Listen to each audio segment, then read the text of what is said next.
My name's Caroline. I'm one of the history lecturers, and my colleague Kaylee is the history and politics lecturer, and she'll be talking to you later on in this presentation.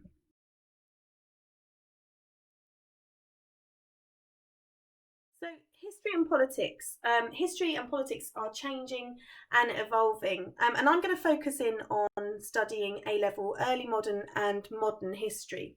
So, studying history at A level is challenging but incredibly interesting because of the subjects that we study. You will learn in depth about your chosen period, learning new things, learning how to research, learning all about up to date historical debate as well, and thinking about how they'll help you in your future.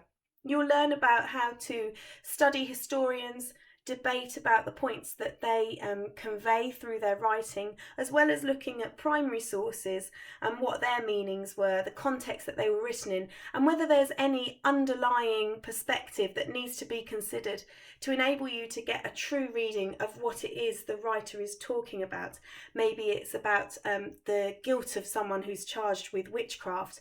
Perhaps it's about the situation in Henry VIII's court, or maybe it's about Roosevelt's New Deal in the 1930s and how successful he was in bringing America out of the Great Depression. Perhaps you're interested in warfare and will consider reading Wellington's diaries or Nelson's diaries at the Battle of Trafalgar to see what kind of men these leaders were and whether or not we should revere them as part of our history. So, what do you need in order to study A level history? So, for early modern history, you need at least a grade 5 in English language. We're really picky about having that English language skill because an awful lot of history is writing essays. Yes, it's really interesting to learn facts and figures and dates, but what we really want you to be able to do is to construct an argument, argue that through, be able to write a great deal in quite a short amount of time to give you the best chance of being successful in your A level. So that's why we want a grade 5 in English language. If you've got history, and again, a grade 5 is fantastic in history, but don't worry if you've not taken history GCSE. You can study A level history without any background at all in your learning. I completely understand that perhaps you weren't interested in the topics that were studied at GCSE. So, A level early modern history is studying the Tudor period. It's called the early modern period for the Tudors because it's coming after the medieval, but we're not really getting up to the Georgian and Victorian and 20th century times. So we look at Henry VIII and we look at his children and their impact on the country. We also study the Dutch revolt in the first year and look at how the turmoil in Europe affected the leaders and affected the people who were living at that time and working.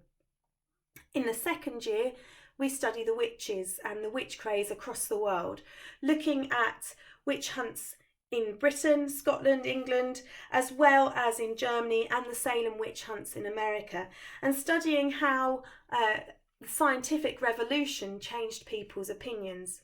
Alongside this, you'll also be writing a piece of coursework, which is something that you're interested in within reason, because you've got to be able to find historians who are having a debate about it. No conspiracy theories, I'm afraid. This is the same for modern history with the coursework side of things. Again, you can study pretty much what you want within reason as long as you can find an accurate argument and a piece of peer-reviewed historical writing. So, modern history.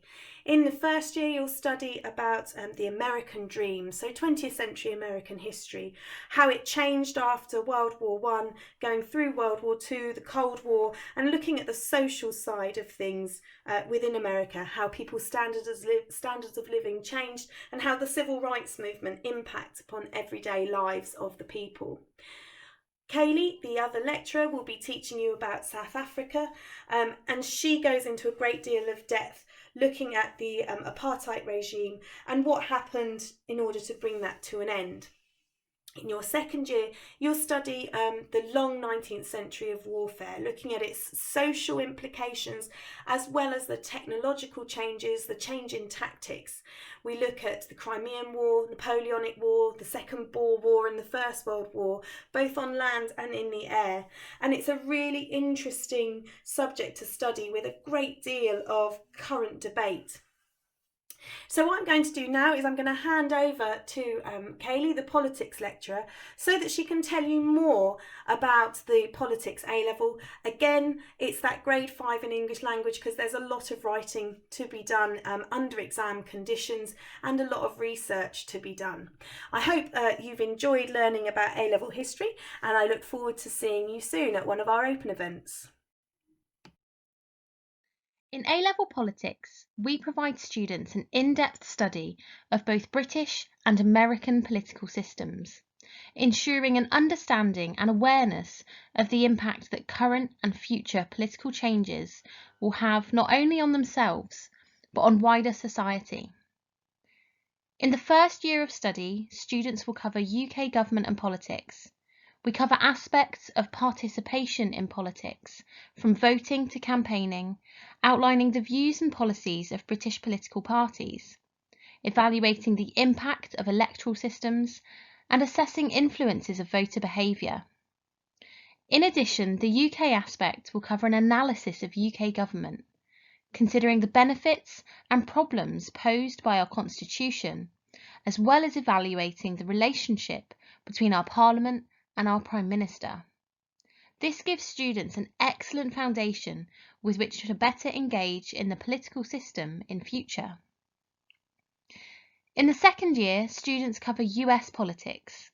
This involves considering the impact the Constitution has on the American political system, as well as the roles and responsibilities of both Congress and the Presidency.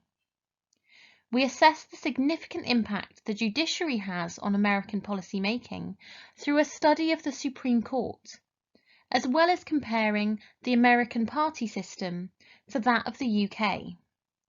This gives students the opportunity to compare and contrast the two systems, whilst also developing their understanding of current global events.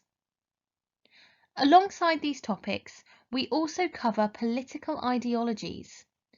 Understanding the theory of political perspectives enables our students to better understand and express their own political views outside of the party system.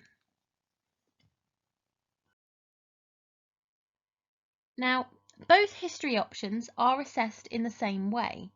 You'll have a combination of exams and coursework.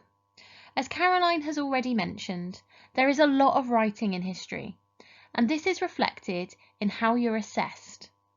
There are 3 exams, 1 for each of your topics, and you're assessed in a combination of ways. Your ability to recall information and construct an argument, how you interpret information from primary sources, and also how you evaluate historic opinion. The coursework element gives you more freedom of choice, choosing a controversial topic in history wherein you'll assess, analyse and evaluate historians' opinions. Politics, on the other hand, is assessed entirely through exams. You'll have 3 exams in total, 2 on UK politics and 1 on the USA. And incorporated within these are questions as well about political ideologies. Like history, there's quite a lot of writing involved, and your job is to assess the value and impact of various aspects of the political systems. You're also making an argument in politics, perhaps arguing one case over another. And it's important that you make use of your own knowledge and recollection from lessons as well.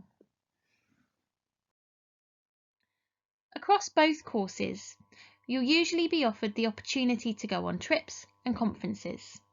There have been numerous visits across these pathways, from the opportunity to visit the Mary Rose and HMS Victory, to exploring Hampton Court Palace.